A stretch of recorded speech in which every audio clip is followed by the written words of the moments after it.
life-changing travel experiences. So my first one would have to be Mexico. It was my first long-haul flight. I went with the girls. First time going somewhere as far as that before. Remember walking through the lobby of the hotel once we arrived, dumped our stuff, and we went through the lobby to the beach. The hotel backed onto a beach, and I was in awe. Literally, pure white sand, the gorgeous turquoise colours of the ocean. It was just absolutely stunning. I literally thought, is this what paradise is like? I never realised that place could be as beautiful, and I suppose that gave me the real bug and the desire to continue to see more of the world.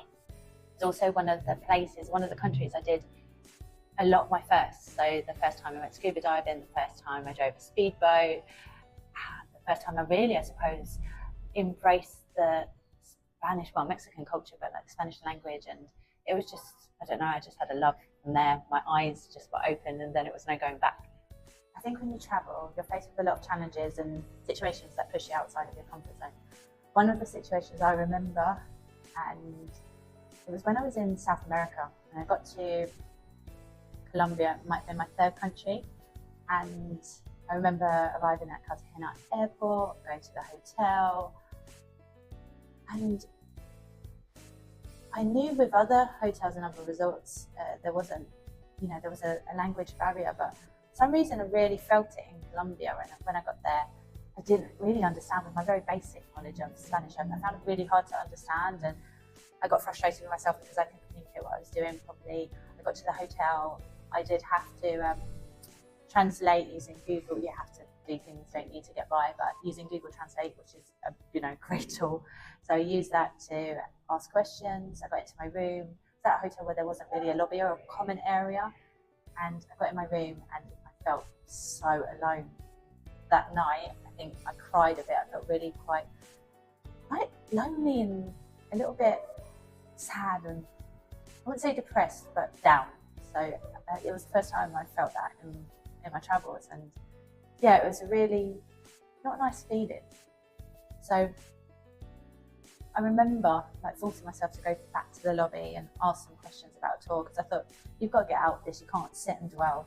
So I decided to book a tour to the Rosario Islands the next morning, and I was amongst a group of tourists, but they were from other parts of South America. No one really spoke English, no one spoke English actually. So again, I was outside of my comfort zone in terms of how much I could communicate, but it's amazing.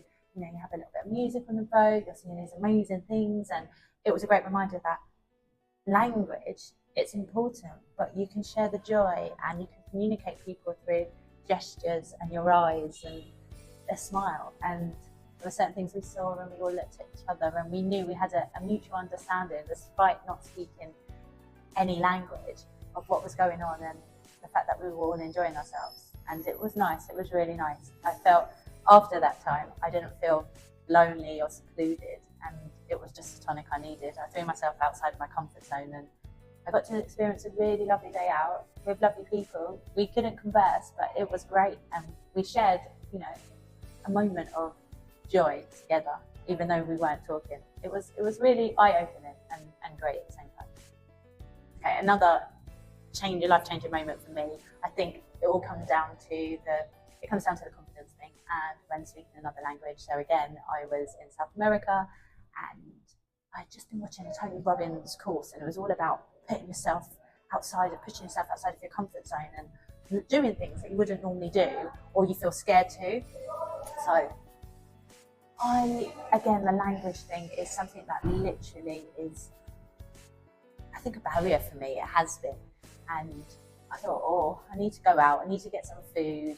I knew there was places along the street, little corner places where they sold some food, and there were fruit and veg stores and things like that. But that inner voice of being scared of not saying the thing correctly, not being able to converse, not understanding what was going to be said back to me and things like that, it kind of put me off, and it was one of the things that restricted me a little bit.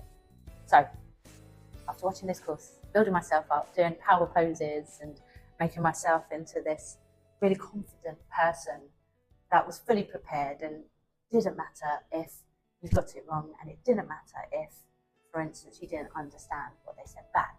What's the worst that can happen, Nadia? I went through all of this and I changed my mindset around, went out there, literally asked what meat it was, asked from the store, asked the fruit and veg guy, what fruit, how much it was, ordered some, paid for it. And then I came back to the hotel and it was like a little triumph. It was a big reminder that sometimes we make out this massive thing in our head and it really isn't that big a deal. And two, the feeling that I felt afterwards, I just had so much, I was proud of myself. And I think we have to go through these things to experience all those feelings. And then you go, actually, it wasn't that bad, and it gives you the confidence to do even more. So yeah, I think by doing it, you can be proud of yourself. And then that gives you the encouragement to continue. So that was a really good life-changing moment, I think, for me, in just terms of throw yourself out there and it doesn't matter. And a lot of people don't care. You're the one that's worried about these things. And when it comes to languages, a lot of people are just really grateful that you're trying, and they're happy that you're at least trying to converse in their language. It's a sign of respect. And if you get it wrong, so what? It's not a big deal. And that's how you learn. You have to get things wrong in order to learn from them. Can't be perfect. When we started walking, we didn't walk perfectly.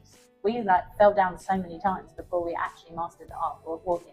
So it's the same with everything. So give yourself some time. Another life-changing moment for me, or realization, was again when I was in Colombia and I was further up north in El Zaino, which is near Tayrona Park. It's a beautiful national park. And I stayed for a few weeks in this hotel, this guest house, and every day I was greeted by the family. They spoke no English, I spoke little Spanish, but we were conversing, and over those few weeks we built such a lovely bond. And despite the language, and I spoke about this, but the language wasn't really a problem. We may do Google Translate and things like that, but it's a great reminder that you don't necessarily need to share a language with someone in order to share such an amazing experience with them and to become close to someone. And I look at them as my Colombian family, and they're so heartwarming, just beautiful, beautiful people. And I went back to see them again, and it was so magical. But it just goes to show you can be the other side of the world, or thousands and thousands of miles away, and you can make connections with people and can develop family that's not blood, and it's beautiful, absolutely stunning. So travel can really foster amazing connections with people that you wouldn't necessarily have had access to bump into or see if you hadn't been traveling. And I just think it's one of the most beautiful things to experience. And I experienced that with that family in Colombia, northern Colombia, and it was just magical, really nice. So connections can be made despite language barrier and despite where you are in the world. And yeah, family doesn't have to be blood related. So my fifth aha moment would have to be how beautiful it is to do a digital detox, to remove yourself from the outside world for a bit. I was in Peru and I was in the Amazon. I was at this beautiful lodge, and it was a 3-night, 4-day tour, boat tours, walking tours in the jungle, day and night. You got to see so many amazing things. You woke up to the sounds of jungle around you, and it was just phenomenal, literally amazing being surrounded and immersed in all of that nature. And you didn't have access to the internet.